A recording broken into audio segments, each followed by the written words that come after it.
This is Mac OS Ken. Good news, bad news, and a look at what might have been.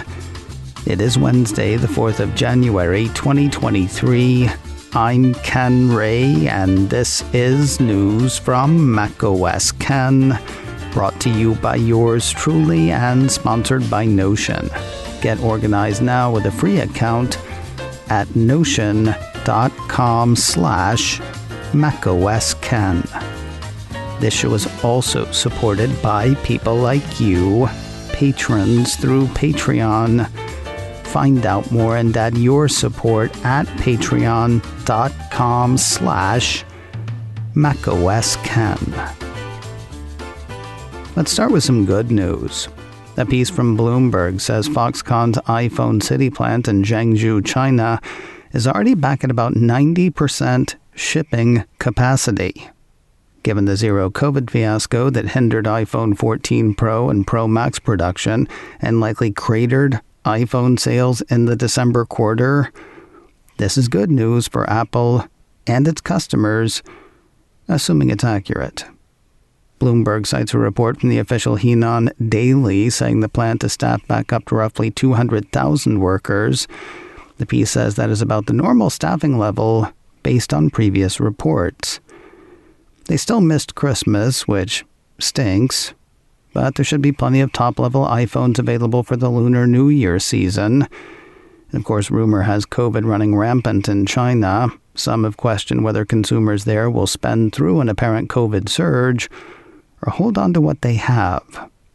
While Apple might address that on the December quarter earnings call, the Apple watching world won't have hard numbers on Lunar New Year sales until the March quarter call.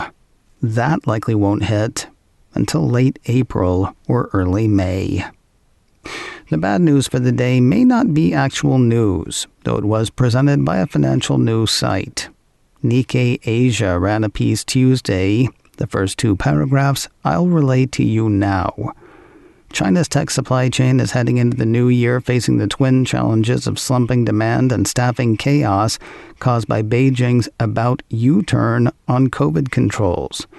In a sign of the gloomy outlook for consumer electronics, Apple has notified several suppliers to build fewer components for AirPods, the Apple Watch, and MacBooks for the first quarter, citing weakening demand, according to Nikkei Asia supply chain checks with several component suppliers.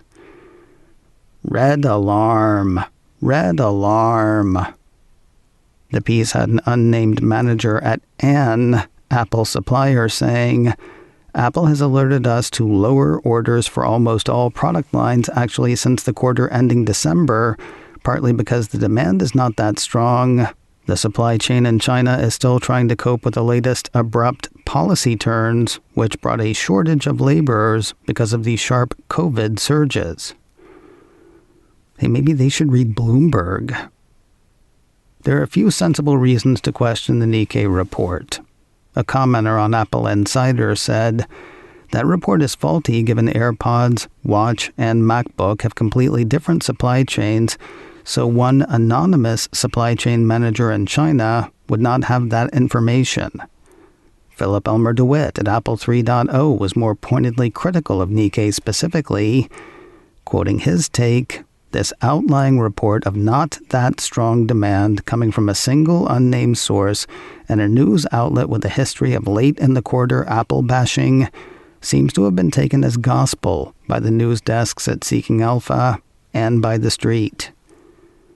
Even if the Nikkei piece is spot on, though, even if Apple has reduced component orders from here to there and back again, let us say happy anniversary to this Tim Cook quote.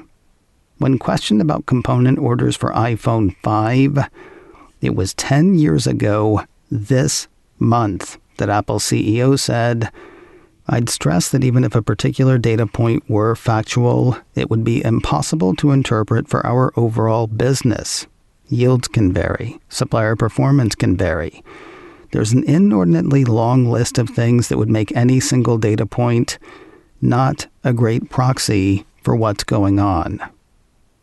What's funny is most of the Nikkei article was about the many ways the evident surge in COVID cases will affect manufacturing and sales in China. I think I've told you everything the article said about Apple specifically, but that seems to have been enough to spur a sell-off. Apple's outlook for the day was positive before the Nikkei piece. Then that. Then this. A piece from Mac Rumors says the damage was done. Apple shares ended the day down $4.86 to close at $125.07.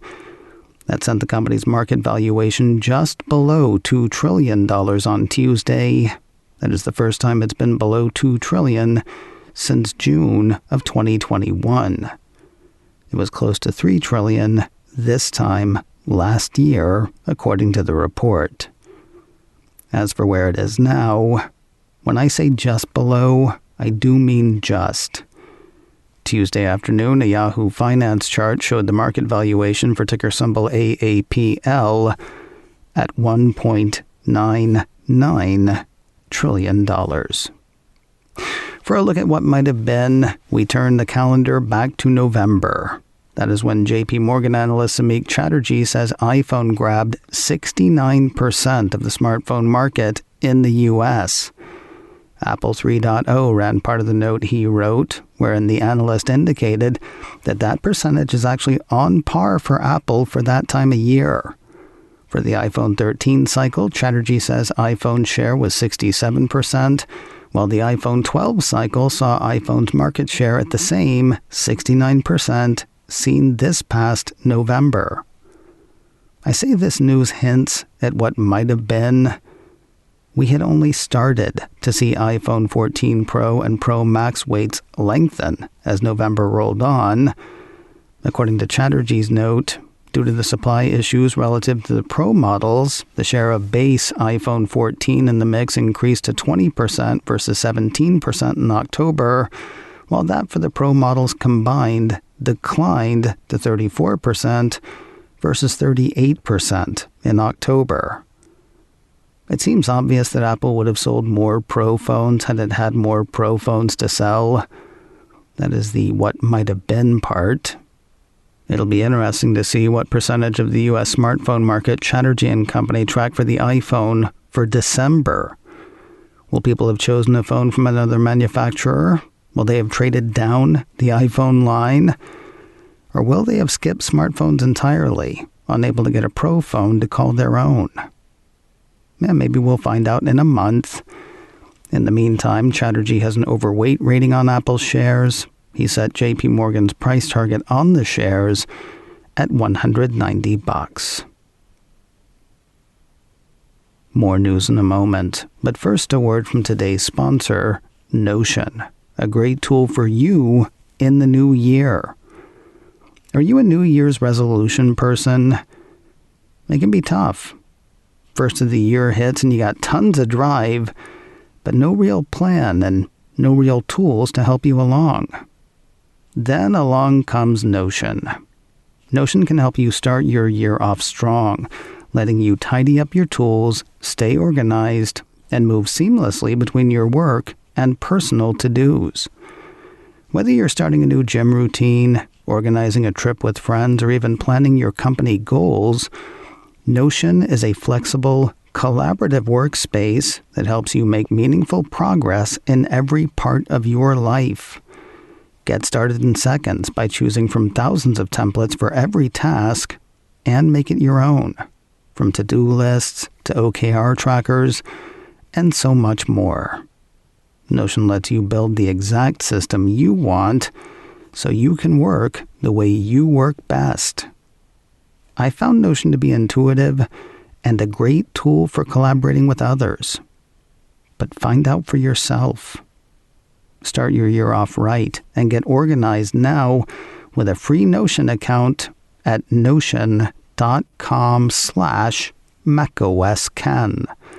That's all lowercase letters, notion.com/macOSKen to learn more and get started for free right now. Using that link supports this show. Go right now to notion.com/macOSKen. Who's the Disney Plus exec that's gone and walked away? Ricky Strauss. Ricky Strauss. He's hanging out with Apple now instead. That was stuck in my head all day Tuesday.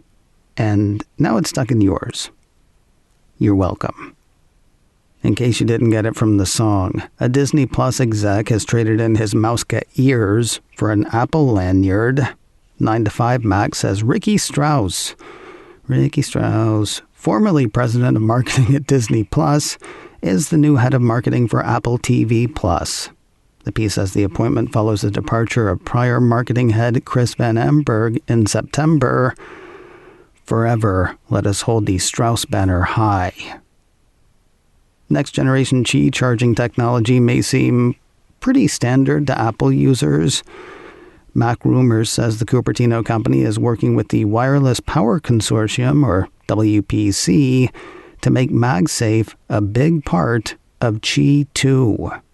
In a press release, the organization said WPC member Apple provided the basis for the new Qi 2 standard, building on its MagSafe technology. Apple and other WPC members developed the new magnetic power profile, which is at the core of Qi 2. Qi 2's magnetic power profile will ensure that phones or other rechargeable battery-powered mobile products are perfectly aligned with charging devices, thus providing improved energy efficiency and faster charging. My bedside charger is not a MagSafe charger. The number of times I have woken to find my phone was not properly aligned for charging, well, it hasn't been a big number, but boy is it frustrating when it happens. While the press release was set to coincide with this week's Consumer Electronics Show in Las Vegas, Tuesday's announcement was more a sort of pre-announcement. The Qi 2 standard will be introduced later this year, according to the release. And finally today, pour one out for another piece of Apple hardware. Mac Rumors says the third-generation iPad mini has gone to live on a farm. Launched in 2014 in lockstep with the second-generation iPad Air, a piece from Mac Rumors says the diminutive tablet featured an A7 processor and Touch ID in the home button. That same piece says the Cupertino company has moved the machine to its list of obsolete hardware. That means the device is no longer eligible for service from Apple, nor from Apple-authorized service providers. Today on the Mac Observer's Daily Observations podcast, news about iPhone City, the turmoil around the Nikkei story, and information from the information on Apple's mixed reality headset. TMO Managing Editor Jeff Butts joins me for the good, the bad, and that sounds ugly on the Daily Observations podcast from the Mac Observer, online at macobserver.com or wherever you get podcasts. macOS Ken, brought to you by me and sponsored by Notion. Get organized now with a free account at notion.com/macOSCan. This show is also supported by people like you, patrons through Patreon. Find out more and add your support at patreon.com/macOSCan. Advertising handled by Backbeat Media. Online at backbeatmedia.com. You can reach me a couple of ways. Info at macoscan.com or call 716-780-4080. Until next time, that is news from macOS Ken. I'm Ken Ray.